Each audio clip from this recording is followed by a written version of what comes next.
হায়দ্রাবাদের এমন এক মন্দির যেখানে ভগবানের কাছে মানুষ আশীর্বাদ বা ধন দৌলত নয়, বরং আমেরিকার ভিসা প্রার্থনা করেন।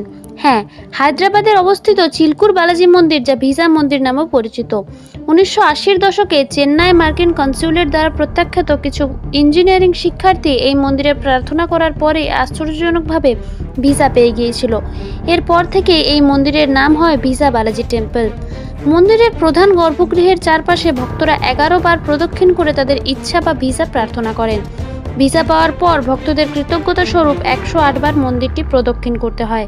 পাশাপাশি এটি ভারতের হাতে গোনা কয়েকটি মন্দিরের মধ্যে একটি যেখানে কোনো দান বাক্স নেই, অর্থাৎ ভক্তদের কাছ থেকে কোনো অর্থ নেওয়া হয় না।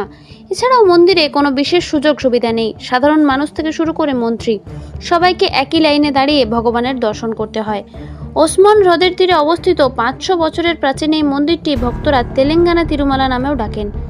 ভিডিওটি ভালো লাগলে লাইক করবেন ও চ্যানেলটি সাবস্ক্রাইব করে পাশে থাকবেন। ধন্যবাদ।